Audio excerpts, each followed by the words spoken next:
senhor faz um discurso que está muito alinhado com a ideia de que as relações podem ser harmônicas entre a Câmara Municipal e a Prefeitura de Belo Horizonte. Não foi exatamente a tônica do que a gente teve no ano passado. Qual foi o tamanho do prejuízo que se teve, político, institucionalmente e do ponto de vista da cidade, exatamente por esse tipo de projeto não ter sido aprovado, em que pese outros, inclusive de interesse da Prefeitura, terem passado, como, por exemplo, o Piso Nacional da Enfermagem? A relação da Câmara com a Prefeitura e Câmara, que ocorreu agora nesse ano de 2023, foi muito prejudicial para a cidade. Em razão, não da aprovação ou desaprovação de projeto, em razão da falta de interlocução, porque a gente não conseguiu estabelecer essa interlocução plena com a Câmara Municipal de Belo Horizonte. O regimento da casa não previa isso. O regimento da casa teve que, para cumprir esse acordo, ser alterado posteriormente, quer dizer, isso é inédito em Belo Horizonte. Esse acordo, para mim, é um acordo assim, muito estranho, pernicioso, e acabou que não deu certo, porque a gente já sabia que não ia dar certo. Mudou-se o regimento, mas o acordo não foi cumprido. Os principais nomes do cenário político passam por aqui. Café com Política. O Café com Política recebe hoje o vereador de Belo Horizonte, Claudinei Dulim, do Avante, para conversarmos sobre a capital mineira no ano de 2023 e muita coisa também do que vai acontecer nesse ano de 2024. Prazer tê-lo conosco mais uma vez aqui, vereador. Seja bem-vindo ao Café com Política novamente. Prazer é meu, Guilherme, de estar aqui mais uma vez. Estamos aí à disposição com a sua audiência e, assim, uma honra para a gente estar aqui. Vereador, para começar primeiro sobre os ecos de 2023. A gente teve um ano bastante turbulento na Câmara Municipal do ponto de vista de aprovação de alguns projetos e outros que não foram aprovados. No saldo geral, como é que o senhor avalia que foi o trabalho da Câmara no ano de 2023? Foi dentro daquilo que era esperado pela Prefeitura de Belo Horizonte e pelos vereadores? Na verdade, Guilherme, o que a gente observou em 2023 é que vários projetos de interesse do Poder Executivo, do município, ficaram lá na Câmara paralisados, né? A Câmara teve, paradoxalmente a isso, ela teve uma produção legislativa interessante, de aprovação de projetos, que tramitaram lá, projeto de autoria dos vereadores e tal, mas com essa deficiência, nem a deficiência, com essa dificuldade na questão dos projetos do Executivo, principalmente os empréstimos, né? Que são empréstimos a custo baixo, são empréstimos baratos, que o município estava precisando realmente para execução ao longo aí de 5, 10 anos. Infelizmente isso não ocorreu, mas é uma opção e respeitando a autonomia do Poder Legislativo, né? A gente compreende isso. Eu particularmente entendo que nesse particular a cidade perdeu, mas se os vereadores entenderem dessa forma, a gente respeita e a Prefeitura deve voltar agora com esses projetos esse ano de 2024. O senhor faz um discurso que está muito alinhado com a ideia de que as relações podem ser harmônicas entre a Câmara Municipal e a Prefeitura de Belo Horizonte. Não foi exatamente a tônica do que a gente teve no ano passado. Qual foi o tamanho do prejuízo que se teve, político, institucionalmente e do ponto de vista da cidade, exatamente por esse tipo de projeto não ter sido aprovado, em que pese outros, inclusive de interesse da Prefeitura, terem passado, como, por exemplo, o Piso Nacional da Enfermagem? Eu entendo, Guilherme, que na verdade é o seguinte, a relação da Câmara com a Prefeitura e Câmara, que ocorreu agora nesse ano de 2023, foi muito prejudicial para a cidade. Foi prejudicial. Não há que se negar isso, né? Não há que se passar pano nessa questão. Eu entendo e sempre respeitei a autonomia dos poderes, né? Mas também a gente tem que pensar naquele princípio constitucional da harmonia entre esses poderes. O que não ocorreu. Não ocorreu. Eu, particularmente, tentei ajudar a Prefeitura nessa articulação com a Câmara e tive muitas dificuldades. Enfim, o que ocorreu é um prejuízo para a cidade de Belo Horizonte em razão, não da aprovação ou desaprovação de projetos, em razão da falta de interlocução, porque a gente não conseguiu estabelecer essa interlocução plena com a Câmara Municipal de Belo Horizonte. Eu acho interessante, vereador, a gente, inclusive, explicar para a nossa audiência, para quem não acompanha o dia a dia, como é institucionalmente essa relação, para entender como isso funciona. Como é que acontece essa rusga ou essa dificuldade? Por exemplo, o prefeito tenta, ou líder de governo, tenta contato com o vereador que está numa base, por exemplo, do presidente da Assembleia, o presidente da Câmara, vereador Gabriel Azevedo, e não consegue contato? Ou a via contrária também, alguém que está no campo de oposição não consegue uma determinada matéria aprovada na prefeitura? Como é que se dá o problema exatamente para que isso não saia do papel? Nós gastaríamos aí uns 6 programas desses para explicar a situação específica de Belo Horizonte. Mas, de toda forma, o que é importante as pessoas saberem é o seguinte: a Câmara Municipal, ela tem internamente um regime que privilegia a mesa diretora. Então, é uma casa presidencialista, correto? Se você, na interlocução, encontra uma dificuldade de diálogo entre presidente e chefe do Poder Executivo, no caso da cidade, o prefeito, você começa, então, a travar pautas na Câmara Municipal. É legítimo que se obstrua, que não vote, etc. Mas precisa ter um bom senso para entender o que é necessário, o que é primordial, o que é urgente para a cidade, né? A Câmara fez a sua análise, você acabou de citar. Piso Nacional da Enfermagem, a Câmara votou. Né? Projeto de lei de autoria do Poder Executivo. Orçamento do município de 2022 para 2023. A Câmara reduziu a margem lá dos créditos suplementares de 15% para 10%, engessou a prefeitura. Projetos, por exemplo, recursos que chegavam do governo federal tinham que ser aprovados primeiro pela Câmara Municipal para depois ser executado pela prefeitura, porque senão estourava o limite dos 10%, que é um limite assim, impraticável. O governo do estado é 30%. São 30% no governo do estado. Inclusive, houve aquele projeto de lei que tratou do chamado 1015, que os vereadores tratavam, que era a ampliação desse espaço para se utilizar o orçamento para a aplicação de recursos como a prefeitura precisou fazer, né, vereador? Exatamente. Então, assim, esse engessamento da prefeitura em executar o orçamento, isso emperra a cidade também. Agora, voltando aqui, a questão da relação, como eu te disse, demoraria assim, uns 6 programas, mas isso tudo parte daquele processo de eleição da mesa diretora da Câmara lá em 2022, né? Um processo atabalhoado, conturbado, com acordos de última hora, que são também comuns no Poder Legislativo, mas não nessa intensidade que foi, né? Veja você que foi feito um acordo na última hora para eleger o atual presidente da Câmara, em que 2 grupos políticos disputavam a presidência, uma movimentação, né, do atual presidente definiu a eleição, com um acordo de que o presidente ficaria 1 ano e renunciaria para dar lugar ao vice para ficar presidente 1 ano. O regimento da casa não previa isso. O regimento da casa teve que, para cumprir esse acordo, ser alterado posteriormente. Quer dizer, isso é inédito em Belo Horizonte. Esse acordo, para mim, é um acordo assim, muito estranho, pernicioso, e acabou que não deu certo, porque a gente já sabia que não ia dar certo. Mudou-se o regimento, mas o acordo não foi cumprido. E entendo que toda essa turbulência interfere diretamente na prestação de serviço da prefeitura para o cidadão em Belo Horizonte. Aí dá para dizer, vereador, isso eu me corrija nas palavras se elas não forem as mais adequadas para isso, mas aí dá para dizer que os projetos pessoais tomaram a frente do interesse específico do que seria da cidade ou dos grupos políticos que estavam ali, porque me parece muito evidente que eles foram os grandes motores para fazer com que esse embate se acirrasse. E aí eu vou citar nominalmente. Foi exatamente a intenção política que tem o presidente da Câmara, Gabriel Azevedo, em confronto com o interesse do prefeito de ter a continuidade do seu mandato. Na verdade, Guilherme, eu acho que assim, naquele momento em que foi construída, eu coloquei meu nome à disposição, fui o candidato, sim, perdi a eleição por um voto, né? Qual que era o meu discurso e qual que era o meu trabalho todo que antecedeu essa eleição? Unificar a casa. Unificar a casa, porque a casa já vinha dividida no governo do Calil. Então, assim, eu fui candidato, coloquei a minha candidatura num último momento, porque até então a candidatura que estava sendo trabalhada era do Bruno Miranda, e no bastidor ali, a gente entendendo que o meu nome tinha mais, andava melhor nos setores mais conservadores, porque eu sou um vereador de centro, então aconteceu o que aconteceu.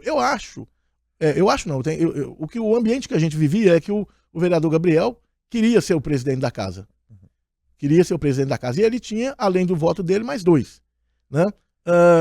Eu acho que não foi pensada essa questão nem de projeto pessoal. Ele tinha um desejo de ser presidente da casa, porque ele tinha um planejamento de ser presidente da casa e depois prefeito. Sim. Então isso aí é uma coisa também que acaba tendo lá a sua institucionalidade. Mas aí, o que aconteceu? Da forma que foi feita, e essa prática não é uma prática muito rara de acontecer, não, viu? É bem comum acontecer num parlamento de 41. Sim, de fazer acordos partidários para fazer as exatamente. Mas eu estou dizendo assim, a estratégia, porque assim, quando você tem... A casa tem número ímpar, você tem um número ímpar também de grupo, ele pode ser pequeno, Nós já tivemos casos na Câmara Municipal de um vereador não se decidir, 20 de um lado, 20 do outro, e falou assim, eu vou para onde me der a presidência. Então, assim, Belo Horizonte já tem precedente nesse sentido. Então, assim, tem projeto, é lógico que tem que esse comportamento está eivado de questões pessoais, é lógico, né? De projetos pessoais, mas eu acho que naquele momento isso nem foi pensado. E depois ocorreu, e agora nós estamos aí colhendo péssimos frutos dessa eleição atabalhoada que a Câmara promoveu aí. E aí chegamos ao ano de 2023, quando o senhor assume a Secretaria de Assuntos Institucionais e de Comunicação acoplada naquele momento no ano passado.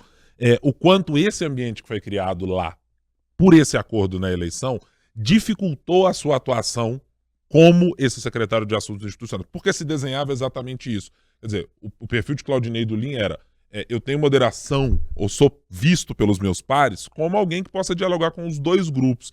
Mas esse acordo minou essa possibilidade? Um pouco.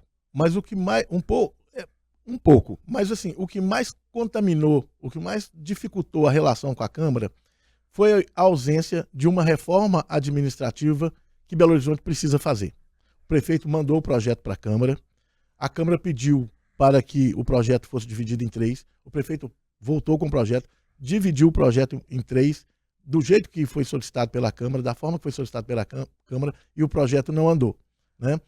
Essa reforma administrativa é que dava margem para o prefeito de Belo Horizonte poder negociar com a Câmara Municipal.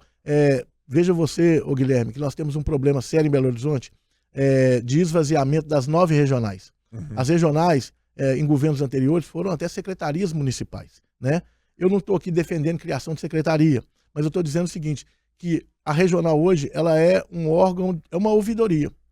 Quando tudo acontece, tudo nasce e termina no território, as regionais estão esvaziadas. Veja você, se você fazer uma poda de árvore em Belo Horizonte hoje, você tem que falar com o secretário de obras. Porque o munícipe faz a solicitação, vai para a regional manda para a Secretaria de Obras, a Secretaria de Obras devolve para a regional, enfim, é um fluxo extremamente confuso.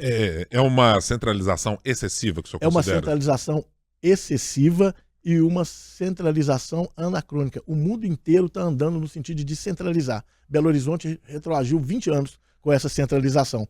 Então, com essa reforma, um dos pontos que seriam atacados era essa descentralização. Com isso, o parlamentar fica mais próximo da população, resolve o problema no próprio território, enfim. A descentralização, ela só traz benefício. Agora, nós temos um gestor, um bom gestor, o prefeito Fuad é um bom gestor, mas totalmente engessado, né? Porque ele recebeu a administração do ex-prefeito Alexandre Calil da forma que ela estava, ela permanece até hoje. Então, você tem ali um prefeito que fica tentando o tempo todo atender a Câmara Municipal, porque essa relação de Câmara e Prefeitura, ela é uma relação legítima. Uhum. Os vereadores têm demandas para poder levar a Prefeitura, e as demandas são legítimas, porque eles representam ali boa parcela da população e do território. Então, Belo Horizonte, na situação que está hoje de interlocução entre Executivo e Legislativo, fica impossível você executar de forma mais efetiva. O grupo do ex-deputado Marcelo Aro veio para a base do governo, né? O governo fez maioria na Câmara, mas o que você tem nas comissões e na presidência da Câmara é um grupo mais ligado ao presidente da Casa, e é esse grupo que toca a Câmara.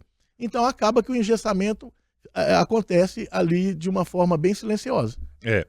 De maneira geral, o senhor considera que tivesse passado uma reforma administrativa aos moldes do que foi apresentado pelo prefeito Fuad Noman, ele teria um cenário de governabilidade tranquilo na casa? Porque o cenário lá atrás, para poder discutir essa reforma, uma vez ela aprovada, a base do governo ela ficaria mais acomodada, contemplada, a cidade ganharia mais agilidade na execução da prestação do serviço público e o diálogo com a Câmara melhora, porque aí você não tem assim, um argumento consistente para falar assim, não, nós vamos travar aqui algumas pautas da Prefeitura, porque a Prefeitura não está... Então, assim, o que ocorre na realidade é o seguinte, a não tramitação da reforma engessou a relação e a articulação do governo com a Câmara Municipal. Eu entendo que se passa a reforma administrativa, o prefeito teria mais condição de governabilidade. Sim. Chegamos ao ano de 2024 e quero voltar numa pauta que mencionamos aqui, que é Piso Nacional da Enfermagem. Demorou um tempo até encontrar uma solução financeira e fiscal para que as prefeituras pudessem dizer, temos condições de pagar. Houve uma grita geral dos prefeitos em dizer, olha, os deputados aprovaram, não sabemos como virar o recurso, e aí se falava da necessidade de criar algo como um Fundeb, que é uma complementação financeira que faz para os servidores da educação, ou algo que fosse alguma coisa relacionada ao piso da enfermagem. Para 2024, a gente já tem ouvido que os recursos estão garantidos e que há a possibilidade clara de pagamento para os servidores. No entanto, não se sabe para o futuro. Teremos condições fiscais e financeiras na Prefeitura de Belo Horizonte para que isso seja perene, ou a cada ano teremos que discutir com o governo federal o quanto vem de recurso, de onde vem o recurso e como será essa conta, vereador? Na verdade, o piso salarial da enfermagem é uma bandeira que eu defendo desde o meu primeiro dia de mandato na Câmara Municipal. Só para dar um dado para o nosso ouvinte aqui, o Bruno Farias, que é o presidente do Conselho de Enfermagem, que hoje é deputado federal. Sim, do partido do senhor também, do meu partido, do Avante, ele foi o responsável pela montagem da chapa em 2019, em que eu disputei e fui eleito em 2020. Então eu fiz com o Bruno Farias esse compromisso. Falei, Bruno, eu chegando na Câmara, eleito sendo, eu vou defender a bandeira do piso da enfermagem como uma bandeira prioritária do meu mandato. Bom, nós viemos nessa caminhada, né? O piso salarial veio primeiro através de uma articulação com o Senado, com o senador Rodrigo Pacheco, aprovação da emenda à Constituição, e o grande problema do projeto de lei que tratava do piso da enfermagem era a fonte de custeio. E num trabalho conjunto, né, do Conselho de Enfermagem, dos sindicatos e tal, mas liderado pelo Bruno Farias, o projeto foi aprovado na Câmara Federal, no Senado, sancionado pelo presidente Lula. O projeto foi votado no governo Bolsonaro, né? Então, o piso tem a fonte de custeio garantido. Se não me engano, esse ano são 11 bilhões para o Brasil inteiro. Então ele tem a fonte de custeio garantida, é lei e vai ser mantido. Tem uma decisão do Supremo Tribunal Federal recente, né, no sentido de que trata da regionalização, da livre negociação sindical, etc. e tal, que a gente entende, Guilherme, salvo o melhor juízo, que é uma decisão equivocada. Porque o piso é lei, tem fonte de custeio prevista. Então, assim, a manutenção do pagamento do piso é uma realidade e eu acho que o Brasil não vai se afastar disso. Na realidade também, né, é uma questão de se promover justiça, né? O piso salarial da enfermagem é realmente uma necessidade de se fazer justiça com aqueles que têm uma folha de serviço prestado para o nosso país. O pessoal fala muito da pandemia. A enfermagem é muito maior do que a atuação dela na pandemia. A referência que nós somos em saúde pública no Brasil, no mundo, né? Então, assim, o piso salarial é lei e, no meu entendimento, vai ser mantido. Vou voltar aqui para conversarmos sobre assuntos da prefeitura também, porque o senhor deixou recentemente o cargo que ocupava na prefeitura, depois de mais ou menos 9 meses ocupando, e voltou para a Câmara de Vereadores de Belo Horizonte numa perspectiva de independência. Isso quer dizer exatamente o quê, vereador? É que o senhor não ficou satisfeito exatamente com o que a prefeitura pôde lidar enquanto esteve no cargo, também é uma insatisfação com o grupo do vereador Gabriel Azevedo, que preside a casa também pela conduta, porque a definição de se manter independente nesse cenário? Essa discussão é interessante porque, assim, ela no nosso entendimento, de nós parlamentares, ela tem um viés diferente, por exemplo, do jornalismo. Veja você, ou do entendimento das pessoas aqui fora. O que acontece? Os parlamentos hoje, todos, no mundo, são parlamentos independentes. Você não consegue ter uma base de governo que siga aquela orientação de governo de forma cega. Veja você, vamos votar um projeto de lei, vamos colocar aí, de cunho ideológico. Os vereadores, os parlamentares em todo o mundo, o Brasil é muito forte isso, os vereadores, por exemplo, das bancadas mais conservadoras, não vão votar por projetos de pautas mais progressistas, etc. Então, assim, você constrói maioria no parlamento de acordo com a pauta. Sim. Você não tem mais uma base, essa base aqui, esses sólida. 10. Não. Porque é a pauta. Eu, por exemplo, se vier um projeto, por exemplo, para Belo Horizonte com viés ideológico de esquerda muito agudo, eu vou ter que pensar para votar. Por quê? Porque eu fui eleito numa proposta de centro, um pouco mais conservadora. Então, assim, Nunca tem. Então, veja bem, eu vou te dar um exemplo do meu bloco, que é o maior bloco da Câmara. A maior bancada é a do PP. Mas o maior bloco é o bloco Avante BH, cujo vereador Juninho Los Hermanos é o líder. Então tá, nós temos Marilda Portela, evangélica, conservadora, né? Você tem Célio Frois totalmente independente. Aí você tem o Claudinei Dulim, que é um vereador de centro. O vereador Juninho Los Hermanos, que é um vereador que acompanha a decisão de bloco, que é um vereador de centro também. Então são ecléticos os blocos e as bancadas. Governo nenhum tem uma base reta, cega, que vai votar de acordo com a orientação de governo. Então, quando a gente fala de independente, que em determinadas pautas, eu não quero ficar nessa linha de tiro entre governo municipal, entre grupo político X e presidente da Câmara. Eu quero fazer meus projetos andarem na Câmara, eu quero votar com o município aquilo que for de interesse do município. Eu sempre fui um vereador que ajudou na base do governo. E quero continuar assim. Mas aqui, nós temos que pensar que a independência do Poder Legislativo, que não se confunde com beligerância, ela tem que ser mantida. O Avante é assim. O Avante é um partido assim. Então, eu vou continuar nessa linha. O prefeito, eu dei pessoalmente essa notícia para o prefeito, conte comigo, mas assim, eu não quero ser mais considerado um vereador de base por ser base. Eu quero ter uma independência e é ela que eu vou exercer na Câmara. O senhor falou dessa estrutura muito engessada que por vezes a prefeitura ainda está conservando, vindo da reforma feita, que vem carreada da gestão Alexandre Calil para o prefeito Fuad. Ao mesmo tempo, a gente tem visto o prefeito de Belo Horizonte, ainda que não diga abertamente que é um candidato à reeleição, participando e levando à frente projetos relacionados a construções na cidade, a reformas, a ampliação de espaços públicos, a projetos, inclusive, de longo prazo, como, por exemplo, a reforma da Avenida Amazonas com a sua duplicação e a requalificação daquela região. De maneira geral, a estrutura que o senhor encontrou enquanto esteve dentro da prefeitura, ela é ágil para funcionar para o prefeito, mas internamente ela ainda é muito rígida? Ou como é que é essa relação quando a gente compara entre o que o eleitor vê nas execuções que o prefeito e que os secretários conseguem levar e o que é para operacionalizar isso dentro da estrutura da máquina pública, vereador? Aí a gente volta até lá na questão da reforma, mas eu vou te dizer, Guilherme, o prefeito tem realmente essa dificuldade. O governo não é um governo que foi constituído pelas forças políticas que apoiam o prefeito Fuad.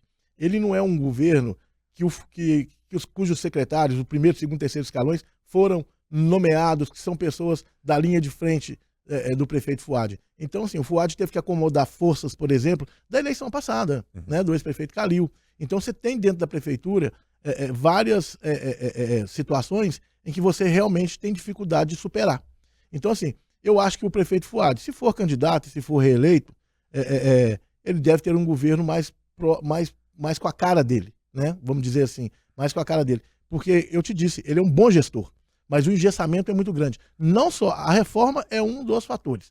A ausência da reforma é um dos fatores que engessa o governo. Mas a composição do secretariado, ela também engessa muito o governo. Às vezes eu vejo, assim, uma dificuldade de entender o comando, de ter uma diretriz. Às vezes tem essa dificuldade, porque ele já chegou e já achou muita coisa pronta. E não adianta dizer que não existe isso. Existe, o prefeito tem dificuldade, sim, com alguns setores da prefeitura, que eu acho que ele vai tramitar melhor num processo aí, se ele for candidato à reeleição, se for reeleito, ou quem chegar também, fazer uma nova composição de governo, porque essa dificuldade existe. O espaço que o Avante ocupou, tanto pela presença do senhor, quanto por outros quadros do partido dentro da estrutura municipal, ele atendeu aquilo que o Avante esperava quando passou a participar da gestão? Ou seja, o prefeito contemplou da maneira que vocês consideram adequada? Na realidade, é um dado interessante, porque na realidade, voltando àquilo que eu falei, o acordo foi feito com o Calil lá atrás, né? Então o Avante participou da coligação oficial do governo do Calil. No primeiro momento, o Avante não ocupou espaço no governo do Calil. Depois, o Avante, nessa transição em que o Calil saiu e entrou o Fuad contemplou o Avante com alguns espaços, mas aí o acordo foi feito lá atrás com o Calil. O Fuad foi tomar conhecimento disso num outro momento. O Fuad, então, abriu alguns espaços para o Avante. E o Avante teve um cuidado gigantesco, porque, por exemplo, eu fui para a Secretaria de Assuntos Institucionais, eu já tenho uma experiência no Poder Executivo, né? Eu já tenho mais poder, eu já fui secretário municipal no governo do Márcio Lacerda, ocupei cargos no Estado, etc. O Avante fez algumas indicações, por exemplo, eles falam assim, o Avante hoje tem o comando da SLU. O comando da SLU, de indicação do Avante, ele é ocupado por funcionários de carreira da prefeitura. Uhum. O superintendente é um engenheiro da prefeitura com mais de 40 anos de serviço prestado, o diretor jurídico é servidor da prefeitura com 20 anos de serviço prestado, a outra diretoria de planejamento, que é do Avante, é uma servidora da prefeitura, uma engenheira altamente qualificada, que é a doutora Lidiane. Então, enfim, as indicações nossas são indicações indicações políticas do Avante, mas com quadros técnicos, Uhum. né? Com quadros técnicos. Eu entendo que o Avante está contemplado na administração do FUAD, mas em termos de Belo Horizonte, pela importância do Avante, num governo outro, seja do FUAD ou não, eu acho que o Avante precisa e vai ter mais espaço, dada a sua importância hoje no cenário da política local e nacional. Sim. Agora que o senhor volta para a Câmara como vereador novamente, para lidar com o ano de 2024, eu lhe pergunto, tratamos nas últimas semanas, nos primeiros dias do ano de 2024, de um embate que continua e que tem, evidentemente, relações políticas, mas tem ali uma disputa pessoal entre o presidente da Câmara, Gabriel Azevedo, e o secretário da Casa Civil de Relações do Governo de Minas, Marcelo Aro. O quanto esse embate especificamente entre eles e os dois grupos que hoje o cercam pode ser bom, ruim, faz alguma diferença no que a Câmara Municipal fará no ano de 2024 nas suas votações? Ah, não, isso aí eu tenho plena convicção. É péssimo. É péssimo para o presidente da Câmara, esse embate, é péssimo para a Prefeitura, é péssimo para o grupo do secretário Marcelo Aro e é péssimo para a cidade, né? Tira o foco do que as pessoas mais precisam, que é a Câmara funcionando, a Prefeitura funcionando, né? Esse embate, essa discussão, cassação de parlamentar, é uma discussão péssima, isso é muito ruim, o ambiente fica muito ruim, né? E isso, esse tipo de procedimento que está acontecendo na Câmara, de caçar vereador, de caçar presidente da casa, etc., é um procedimento de exceção e que está sendo, assim, corriqueiro na Câmara, né? Eu entendo que o primeiro processo que tramitou contra o presidente Gabriel, se eu estivesse na Câmara, eu votaria favoravelmente a cassação do vereador Gabriel, mas o processo nem chegou a ser julgado, né? Agora tramita um outro, que eu não me aprofundei nele ainda, né? Que diz respeito à denúncia do vereador Miltinho CGE, que eu quero entender como é que isso vai ser processado na Câmara, se vai cumprir os prazos, se vai chegar a um final. Porque desse processo, eu ainda não formei convicção. Do anterior, eu votaria com tranquilidade. E a Câmara precisa deixar essas questões menores de lado, se forem realmente menores, né? Porque o processo está em curso, ainda a gente não pode emitir juízo, mas nós precisamos trabalhar. E assim, a cidade precisa ver que a Câmara está funcionando. E a notícia que a cidade recebe da gente é que nós estamos lá em permanente processo de cassação de parlamentares. Como vários vereadores, vários grupos partidários, vários partidos têm um interesse gigantesco no ano de 2024 por termos uma eleição municipal, o senhor acredita que o trabalho, somando esse fator, mais as disputas políticas que estão colocadas, vão deixar a Câmara mais paralisada em 2024? Guilherme, a Câmara em 2023, como eu te disse, ela, em termos de número, em números absolutos, ela entregou muita coisa. Ela entregou o resultado. Mas em termos qualitativos, a gente ficou devendo para a população a aprovação de alguns projetos importantes. Eu acho que 2024 vai ser um ano que a Câmara vai precisar olhar para dentro de si para poder entender o que ela precisa colocar para fora dali. Então, veja você, eu quero participar ativamente do diálogo, da conversa com os vereadores, para que a gente não faça essa separação. Porque, sinceramente, a população não está preocupada com processo eleitoral, a população não está preocupada com cassação de presidente, a população está querendo médico no centro de saúde, né? Está querendo guarda municipal na rua. É isso que a população precisa. E é esse trabalho que eu tenho feito na Câmara desde o meu primeiro dia lá. A minha candidatura à presidência foi construída a partir dessa premissa de discutir, de dialogar. Eu acho que esse ano a Câmara vai ter mais juízo, né? Vai ter mais juízo e a gente vai conseguir progredir com as pautas que são importantes para a cidade. Vereador Claudinei do LIM, do Avante, de volta à Câmara Municipal depois de uma passagem pelo Poder Executivo Municipal, pela Prefeitura de Foz de Nomã. Muito obrigado mais uma vez pela conversa aqui no Café com Política. Volte em outras oportunidades para a gente tratar da política da cidade. Te agradeço pelo convite mais uma vez. É sempre uma alegria e uma honra estar aqui. Muito obrigado. Obrigado a você, nosso ouvinte. Claro, você pode acompanhar em áudio e vídeo no youtube.com.br o tempo e também diariamente aqui no nosso Café com Política. Até mais.